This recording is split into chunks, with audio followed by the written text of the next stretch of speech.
Hello tout le monde. Bon, ça faisait longtemps. Voilà, un petit péré du coup sur la place de la République. Hello, hello. Non, il pleut pas là, c'est cool. Du coup là, en fait, on va aller voir. Malheureusement, je suis un peu à la bourre. J'espère que c'est pas trop tard. On va aller voir une commission qui parle des blockchains, des structures d'organisation des médias sur la toile. Enfin, des médias. Non, de tout en fait sur la toile. Et du coup voilà, je venais vous faire profiter de tout ça. Le sujet, là, du coup.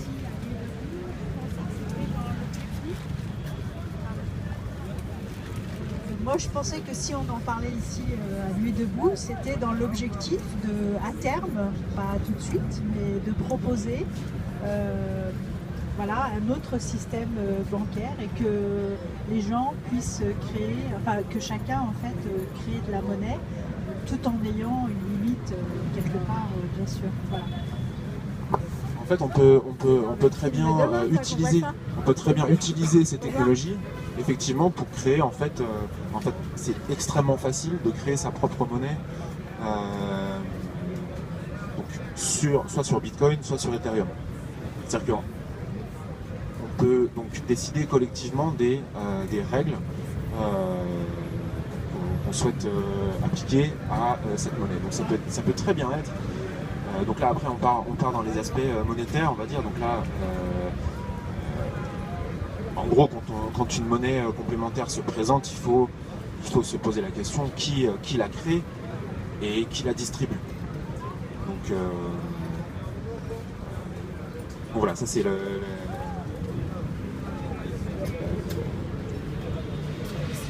un aspect intéressant, oui, voilà. Oui. J'ai peut-être un élément de réponse pour toi. En fait, la quantité, enfin la fréquence à laquelle des bitcoins sont donnés grâce aux algorithmes décroît avec le temps. Ce qui fait qu'il y a une quantité limite, mais qui sera atteinte à un certain temps. Et plus on s'en rapproche, moins de bitcoins sont donnés à des gens qui minent. Du coup, le côté incentif, voilà, je sais pas si ce mot existe, mais incitatif, voilà, le côté incitatif est toujours là, mais simplement voilà, la fréquence décroît. Et je pensais à un autre truc, pour les monnaies alternatives, le problème c'est que la plupart des monnaies alternatives qu'on a sont basées en fait sont indexées sur une monnaie réelle, et les crypto-monnaies sont très difficiles à indexer sur quoi que ce soit parce qu'elles sont totalement virtuelles. Donc on peut pas c'est très difficile de les indexer sur une monnaie qui est ancrée dans un contexte géographique. Typiquement le Bitcoin, sa valeur n'arrête pas de changer et c'est pas indexé sur le dollar. On peut lui donner une valeur par rapport au dollar, mais c'est pas indexé dessus par exemple. C'est l'intérêt, la monnaie, mais ça fait aussi que pour faire une monnaie locale, ou par exemple imaginons une monnaie des Nuits debout par exemple, comme les Nuits debout ne sont qu'en France, il faudrait que la monnaie des Nuits debout soit indexée plus ou moins sur l'euro, de façon à ce qu'on s'y retrouve par rapport à notre économie au jour le jour, de notre vie au jour le jour. Et c'est quelque chose qui est très difficile à faire avec une crypto-monnaie. Voilà.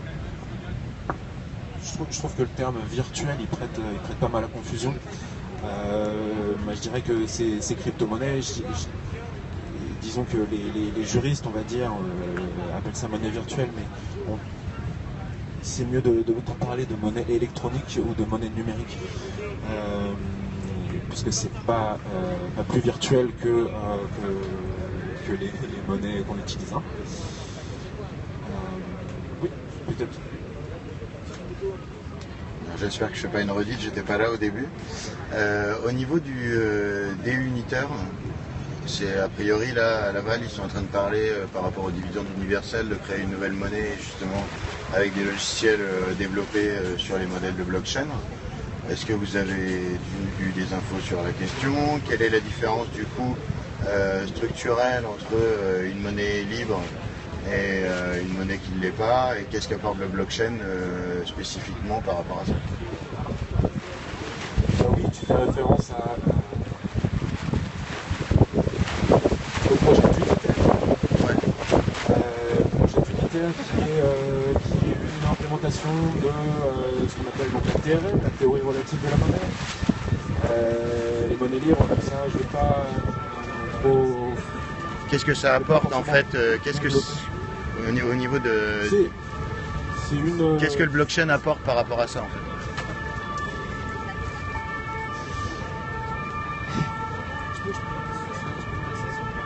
Déjà, le blockchain, comme l'explique Julien, c'est ça, ça apporte à des intermédiations. Les gens appellent ça une technologie de trustless.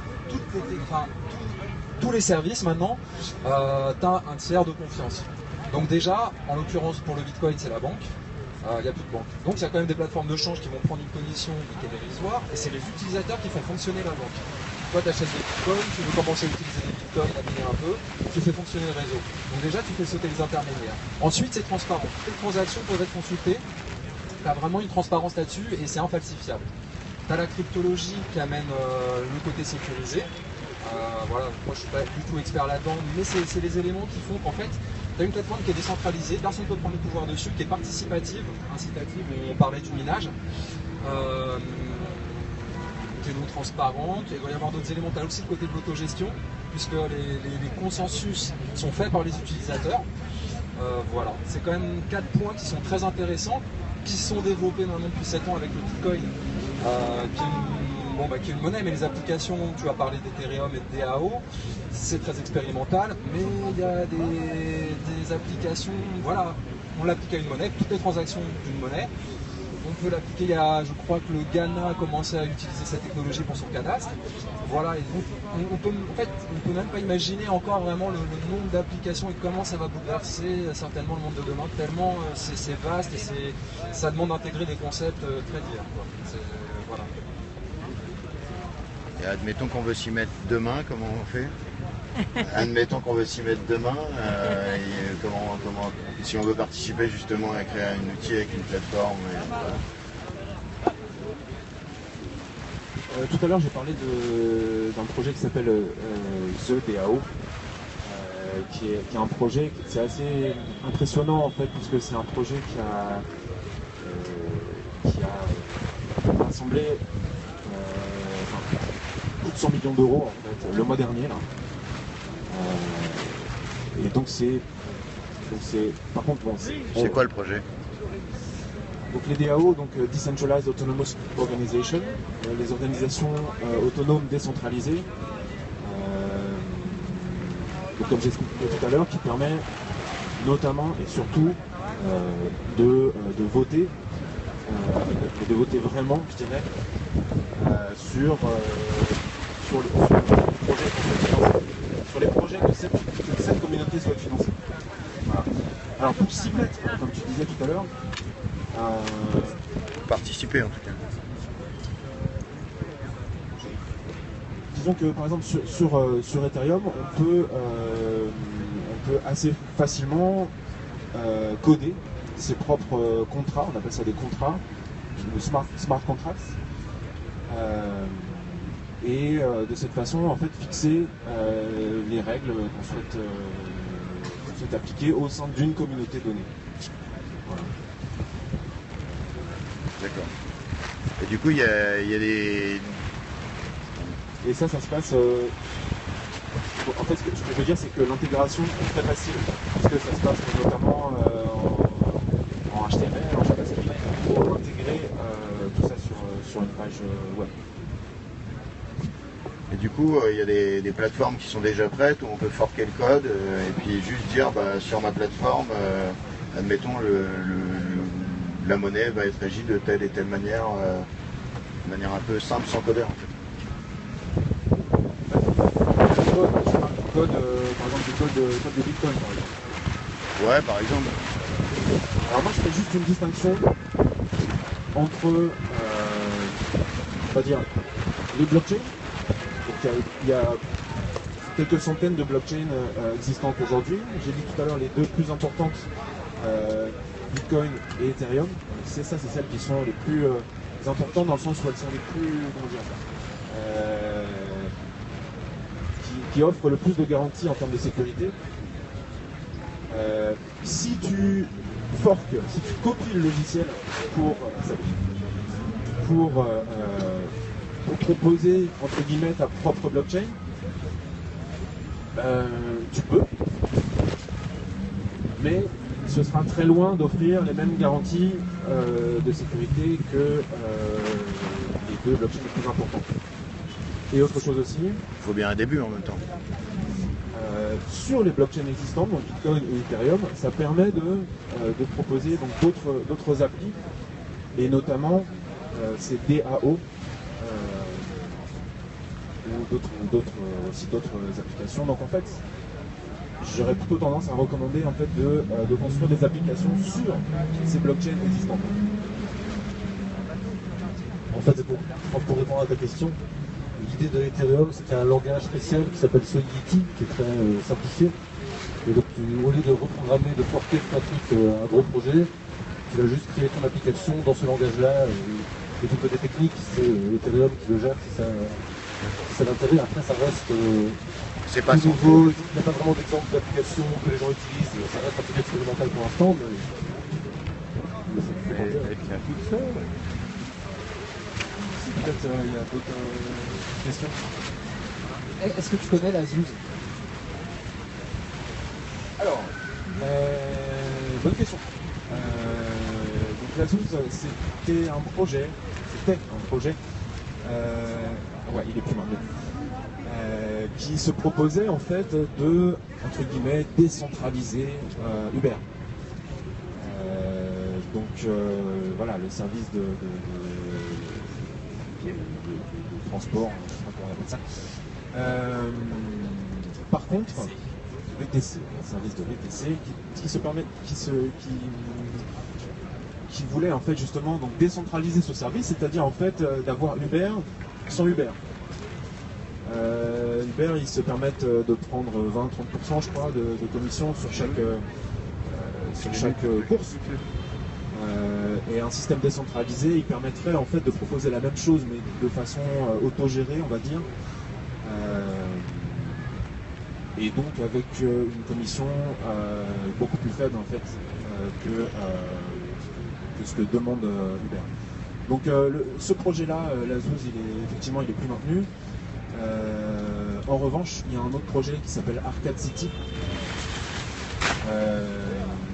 donc qui va pas tarder à proposer donc un contrat sur Ethereum pour justement poser les règles entre les utilisateurs, les conducteurs, etc. Donc, A priori, aux États-Unis, ça a déjà bien fait un boom, le arcade. Là. oui, alors je sais pas où ils en sont exactement, mais je crois que pour l'instant, je crois que le contrat est pas prêt, hein, de toute façon. C'est pas ce que j'ai écouté sur France Info Il après. n'est pas encore déployé. Par contre, ils ont une appli en fait, L'appli est live, mais par contre, c'est pas encore. Le contrat sur la blockchain d'Ethereum n'est pas encore déployé. D'accord. J'ai vu qu'il y avait des soucis avec les plateformes qui comprendre qu'il y avait Bitcoin, qu'il y a des plateformes qui stockent comme une banque en ligne, comme on épargne des bitcoins, que les propriétaires disparaissent et les bitcoins avec. Et moi je croyais qu'avec les bitcoins, donc c'était un peu. Enfin moi, dans ma tête en tout cas, c'est un peu open source, j'ai vu que dans le truc que chacun avait un petit ordi avec un bout de bordel-là, donc si chacun était connecté, c'est là où ça fonctionnait, il n'y avait pas de centralisation. Alors, donc, on est bien d'accord que Bitcoin n'est pas une entreprise. D'accord, c'est un logiciel, comme tu viens de le dire, qui est open source, c'est-à-dire que chacun peut, entre guillemets, contribuer à améliorer le code. Chacun peut aussi vérifier le code. En revanche, les plateformes d'échange, eux, c'est des entreprises. Là, il y a différents délires. Je faisais en fait référence à cette histoire-là de... Enfin non, tu ne fais pas référence à ça, mais il y a... Oui, qui s'appelle donc Mongox. MTGOX, hein, qui est la plateforme historique d'échange de Bitcoin contre monnaie traditionnelle. Cette plateforme, et d'autres aussi, mais celle-là en particulier, en fait les utilisateurs confiaient leurs clés privées à ces gens. Parce que j'ai dit tout à l'heure que vous avez donc une adresse publique que vous pouvez partager, et puis il y a une clé privée qu'il faut garder. Donc j'expliquais tout à l'heure le stockage à froid, c'est-à-dire ne pas, il faut garder avec soi, etc. Donc si vous confiez vos clés privées à un tiers, bah, on perd tout l'intérêt en fait de la technologie en question. Et puis moi, je me souviens en 2013 quand c'est un ami qui a commencé à me parler de ça. Et donc lui il en a acheté donc sur MTGOX. Moi je lui en ai acheté un tout petit peu pour faire des tests. Je me souviens très bien lui avoir dit bah non, ne laisse pas tes bitcoins sur ce service. Et quel intérêt les mecs qui mettaient leur argent sur ces plateformes qu'ils avaient, parce que je suppose qu'on connaît un peu, c'est prenaient de l'argent sur. S'ils avaient 100 balles en bitcoin, il leur restait plus 99 ou quelque chose comme ça, quel intérêt l'intérêt c'est de pouvoir échanger. C'est d'avoir la possibilité d'échanger contre de l'euro. Ça c'est l'intérêt. Et c'est pour ça que les utilisateurs effectivement payent ce service, oui. C'est juste c'est la conversion.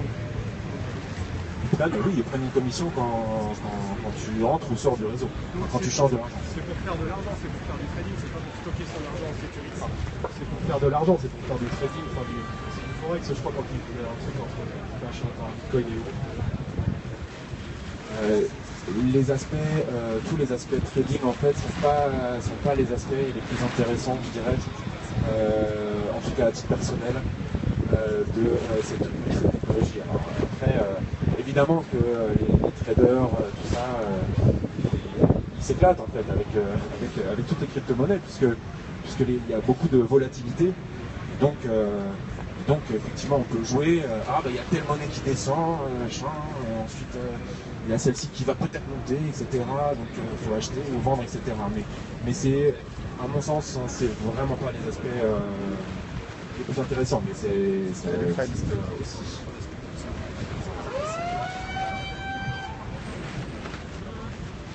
Peut-être c'est la si on a d'autres questions. Est-ce qu'ils m'ont pas attendu?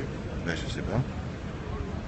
C'était à 17h en même temps. Ouais, je sais bien, mais je lui ai envoyé des messages. Bah, faut voir, hein. En même temps, c'est pas fini. Hein. Tout va bien. Je sais bien que c'était à 17h, mais c'est ma faute. Pour gérer, en fait, il a une contribution directement et les valorisations. Ouais. C'est qui l'a amené? Je sais pas. La réponse est oui. Alors, DO sur GitHub. En fait, je sais que sur Ethereum, il y a un projet qui se propose, ils font ce qu'ils appellent un proof of GitHub. Parce qu'en fait, il y a les questions de... Oui, important. Il y a les questions en fait de gestion des identités en fait, des gens. En théorie, sur Bitcoin, disons que c'est pas dans l'esprit de Bitcoin en fait de lier une identité réelle à une adresse publique, à une adresse Bitcoin. En théorie, il faut que les deux soient séparés. Je reviens sur le projet The DAO en fait, qui est un projet orienté profit. C'est-à-dire qu'ils ont l'intention de, il est question d'investir dans des projets qui vont marcher et qui vont rapporter de l'argent, etc. Donc ça, c'est un modèle orienté profit. D'ailleurs, dans ce modèle, plus vous avez de ces titres numériques, de ces tokens, de ces jetons, plus vous avez de droits de vote. Ah bah t'es là toi. Et ça, c'est pas forcément quelque chose qu'on souhaite, par exemple, dans d'autres formes d'organisation. C'est peut-être préférable d'avoir une personne, une voix. Mais dans ce cas-là, il faut s'assurer que la même personne ne puisse pas voter deux fois, etc. Donc oui, ça pose toutes sortes de problèmes. Fichage. Oui, le fichage, etc. Mais il y a des solutions. D'autres questions? Est-ce qu'il y a une plateforme pour récupérer plus d'infos sur le sujet? Voilà, et si jamais il y avait des plateformes même de chat ou de machin, histoire de pouvoir approfondir en off, ça pourrait être bien aussi. Oui, vous avez l'association Blockchain France qui diffuse pas mal d'infos sur la question. D'ailleurs, d'après ce que j'ai compris, ils vont sortir un livre aussi. J'ai vu ça tout à l'heure. Hein. Sinon, je recommande chaudement aussi un forum qui s'appelle CryptoFR, où il y a aussi beaucoup d'informations qu'il faut. Ouais, c'était la même question. Il y a Ethereum France aussi. Ouais, pour juste un projet Ethereum, il y a Ethereum France. Donc c'est vraiment la blockchain Ethereum. Il faut bien dissocier blockchain, Bitcoin et le stack CryptoFR. Après, moi, le problème, par exemple, je connais beaucoup de choses en informatique. Et c'est vrai que pour les non-initiés, c'est hyper dur de comprendre ce que racontent les mecs dans les forums. Justement, il n'y a pas des endroits. Voilà, c'est ça. De plateformes pédagogiques pour mieux appréhender cette technologie. Voilà, moi j'ai la conviction que ça va bouleverser les choses demain. Je suis plutôt enthousiaste par rapport à ça. Il y a des sceptiques aussi, clairement. Mais il faut développer. Et même si ça manque, est-ce qu'il y a quand même des vulgarisations qui sont. Blockchain France est très bien. Il y a des vulgarisations, des schémas. Pardon. Non, je demandais du coup, où trouver des choses accessibles à tous, quoi. Non, mais ce qui peut être aussi intéressant, c'est de réfléchir en fait collectivement aux règles qu'on souhaite mettre en place par rapport au vote. Parce que connaître le sujet, quoi. On met en place donc une DAO qui inclut un système de vote, mais on peut faire, ça peut être assez subtil en fait. On peut décider, on peut déclencher un certain nombre d'actions, par exemple déclencher des transactions sur le vote de la communauté. Mais alors à ce moment-là, comment est-ce qu'on vote? Est-ce que c'est un vote à la majorité? Est-ce que c'est quelles règles en fait j'ai choisi? Bonjour, j'en profite pour rebondir en fait sur l'organisation d'un hackathon pour Nuit Debout, donc spécifique à Nuit Debout sur les problématiques d'e-démocratie. Et on serait super chaud que tous les gens chauds sur blockchain viennent, parce que aussi c'est vrai qu'on prend toujours le blockchain à travers juste la problématique du vote. En soi, le vote n'est pas ni le début ni la finalité forcément d'un processus démocratique. Est-ce que le blockchain peut répondre à de la construction collaborative? La construction collaborative n'est pas en soi un phénomène de décision unanime, c'est aussi une scénarisation des idées, de leur construction commune. Voilà, donc toutes ces questions-là sont à soulever dans ce hackathon. Et c'est vrai que moi je me suis intéressé très récemment à la DAO, à la blockchain, et c'est vrai qu'au niveau finalement au niveau démonstration, enfin tu vas sur YouTube, tu tapes DAO, tu as finalement 3 vidéos en anglais de financiers qui sont là, comment on peut se faire des thunes grâce à Bitcoin et grâce à machin. Il n'y a pas d'idée, il y a de la production à faire pour savoir quel est le potentiel de la DAO. Je dirais que la monnaie virtuelle, autant que le vote, je suis certain que ce sont une infime partie de tout le potentiel de la DAO. Et voilà, je ne sais pas je suis arrivé un peu tard, je ne sais pas de quoi vous avez parlé. Déjà pour moi, lister finalement tous les projets qui fonctionnent en Decentralized Autonomous Organizations, ça serait intéressant. Je sais plus, on parlait d'une initiative qui avait réussi à récolter en mode blockchain des dons pour jusqu'à 100 millions de dollars sans affectation en attente de projet. C'est pas de la monnaie virtuelle, c'est pas du vote, mais c'est une autre utilisation du truc. Voilà, je sais pas si vous en avez parlé des. Si, on avait un petit peu évoqué, cette histoire des 100 millions récoltés donc en financement participatif, ce qui est en soi un record. C'est vrai que c'est moi personnellement je trouvais que c'était assez impressionnant, puisque c'est un projet, donc d'une certaine façon autogéré entre guillemets, qui suscite un certain engagement, assez impressionnant en soi. Mais du coup, je sais pas à quel point vous avez parlé non plus de la monnaie virtuelle en général. Je sais pas, ça a l'air d'être défendu du fait de sa transparence, et je sais pas s'il y a une réflexion réelle sur le principe un peu de bulle, quoi, et de ce genre de choses, qu'il y a des monnaies virtuelles qui réussissent à concevoir une monnaie qui soit plus proche de l'économie réelle, ce genre de choses. Est-ce qu'il y a des projets comme ça? Je sais pas, par exemple, en fait, sur Ethereum, on peut proposer sa propre monnaie en quelques lignes, vraiment en quelques lignes de code. C'est vraiment, même moi je peux le faire vraiment. Et autrement dit, donc si moi je crée ma propre monnaie, je vais décider des règles. Donc on peut très bien mettre en place, par exemple, je ne sais pas si vous voyez ce que c'est un CEL, système d'échange local, où en gros. Donc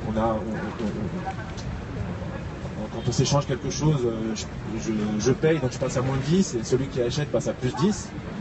On peut très bien mettre en place sur Ethereum ce type de système. Donc voilà. Mais il n'y a pas de projet de réflexion avancée économique déjà existant, des monnaies déjà bien conçues? Alors en ce moment à Laval, si, il y a un truc justement qui va complètement dans ce sens-là, puisque là pendant 2 jours, aujourd'hui et demain, ils sont sur les aspects techniques des développements, de comment justement faire des circuits monétaires avec des fonctionnements différents. Et pendant 2 jours après, pendant le week-end, samedi et dimanche, ils vont parler du coup des fonctionnements des monnaies libres. Donc le blockchain en fait partie, fait partie des outils de déploiement, même si c'est pas le sujet unique. Bon, il y a juste deux choses là-dessus. Il y a vraiment les aspects strictement monétaires, avec toute une théorie, tout un délire particulier en fait, on va dire, où on a ils ont défini ce qu'ils appellent une monnaie libre, etc. Il y a ça d'une part, et aussi d'autre part les aspects technologiques, c'est-à-dire, parce que tu parles de blockchain, disons que c'est une forme de ce qu'on peut appeler une blockchain privée, c'est-à-dire c'est pas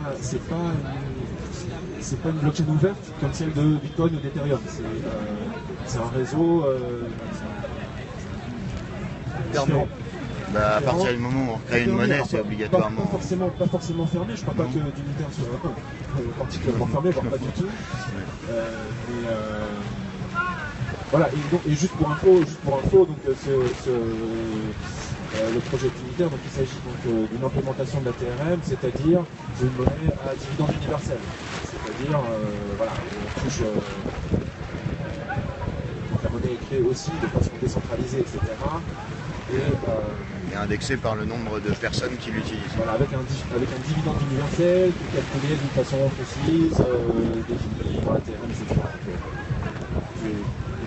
En gros, c'est une réflexion, même s'il y en a d'autres à avoir, mais c'est en cours. C'est-à-dire qu'ils ont appliqué, les gens qui participent à la DAO, ont appliqué une taxe sur les transactions. Non, il n'y a pas de taxe de transaction. Que ce soit aussi bien sur Bitcoin que sur Ethereum, les frais de transaction, ils sont très très faibles. 1 ou 2 centimes. Par exemple, quand je vais voter, oui, il y aura un petit frais de transaction, mais c'est 1 ou 2 centimes. Voilà. C'est le prix du papier, quoi. En fait, c'est complètement différent de l'histoire du dividende universel. Après, ça, c'est des règles monétaires qu'on fixe, collectivement. Il y a ce projet d'unitaire, mais il n'y a pas seulement, il y a aussi d'autres crypto-monnaies qui fonctionnent avec un dividende universel. Je crois que c'est le projet Circles, je crois, qui est basé là-dessus. Vous avez aussi il y a un projet qui s'appelle Aurora Coin, qui est utilisé en Islande, où la monnaie est distribuée en fait à tout le monde de cette façon. Voilà. Après, Justement, ça pose aussi des questions, sur le plan monétaire. Si on en distribue à tout le monde, qu'est-ce qui se passe, qu'est-ce que ça vaut réellement, est-ce qu'on pourra les échanger, etc. Donc, ça, c'est encore.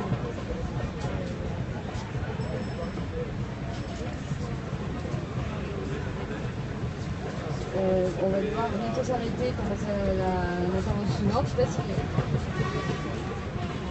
Pas tout de suite pour l'intervention suivante parce qu'on a été sur tous les deux là. Donc on a encore ça. Donc il n'y a plus de questions. Moi je voulais savoir en fait est-ce que c'est la CIA qui l'a créé, est-ce que je peux vous le confirmer? Je pourrais pas confirmer à 100%. Mais voilà, Bitcoin c'est un projet open source.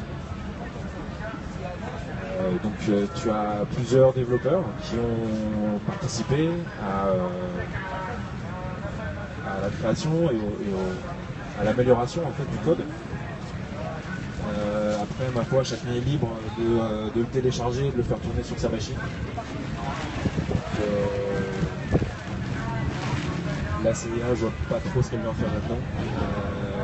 C'est-à-dire, je sais que par exemple, il me semble que tu peux très bien avoir des banques, aussi par exemple, des banques qui minent des bitcoins, c'est pas impossible. S'ils participent au maintien du réseau, à vérifier les transactions, bon ben, ça va pas avoir d'impact en fait sur comment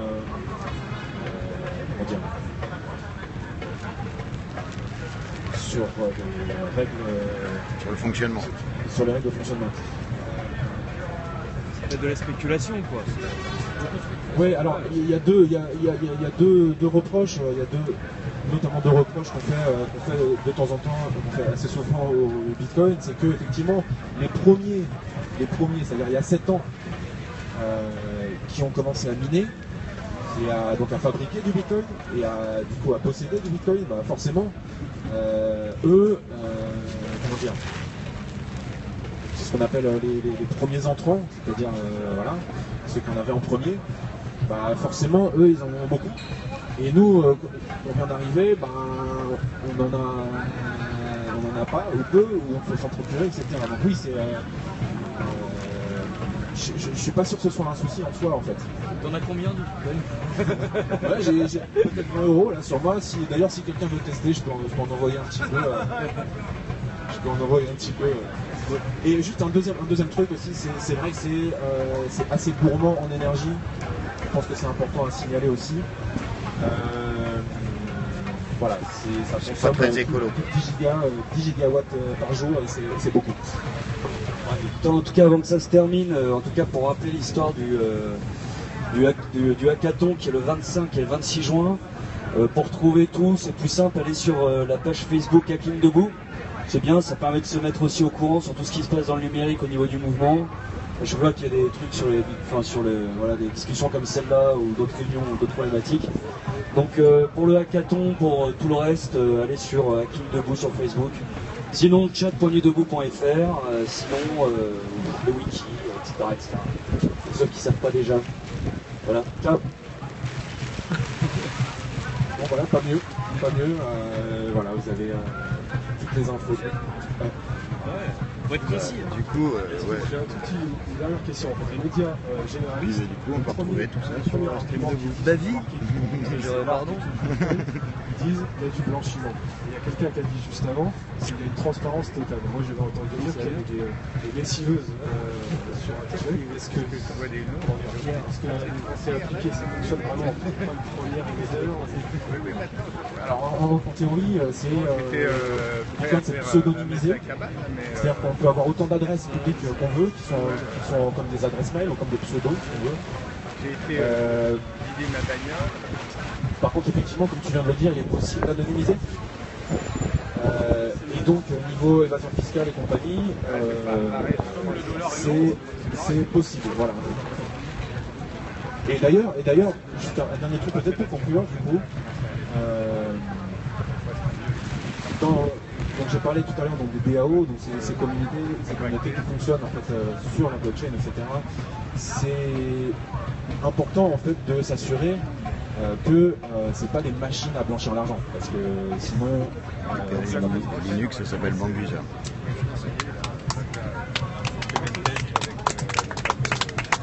Merci beaucoup, on va passer à la prochaine intervention. C'est juste pour dire qu'on peut retrouver du coup tout ce qui a été dit là.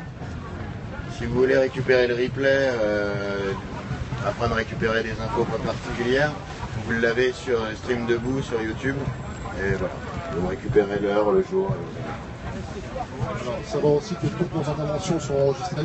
C'est pour ça qu'on tient beaucoup à ce que les gens parlent par le micro, sinon quand on les diffuse, les informations qui nous échappent.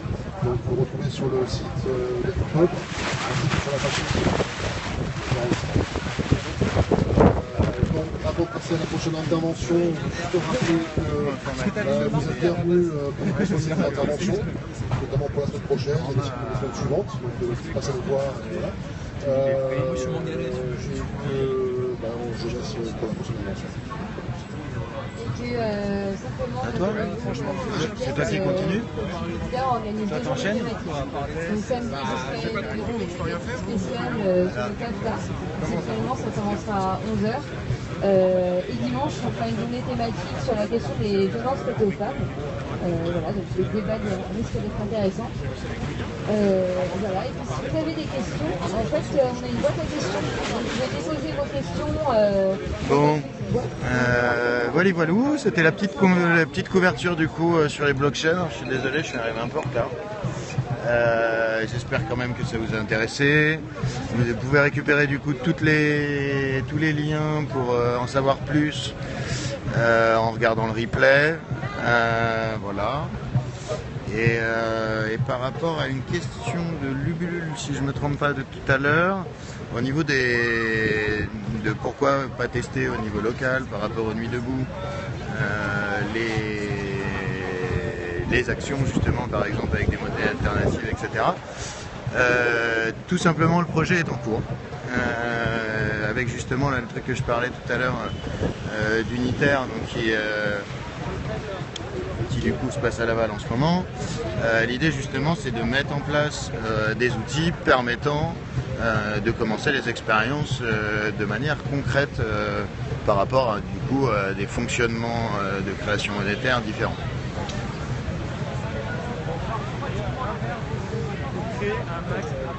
Et alors c'est une affirmation ou c'est une question de Novella?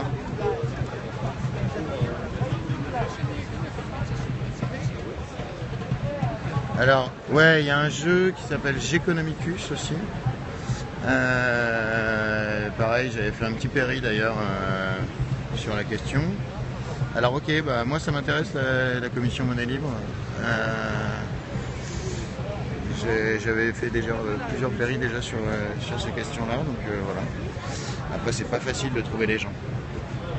Voilà. Et d'ailleurs, pour info, a priori, du coup, ce week-end, je risque d'aller à Laval pour vous faire un petit péri sur place. Ok, ça marche. Bon, bah sur ce, je vais couper le péri et puis bah, je réouvre sûrement dans la journée. A plus. Ciao, ciao. Ah, quoi, non.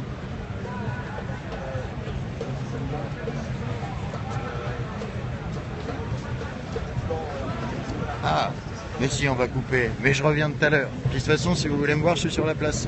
Avec toujours la même, facile à identifier, la petite casquette panda. Voilà, voilà. A plus.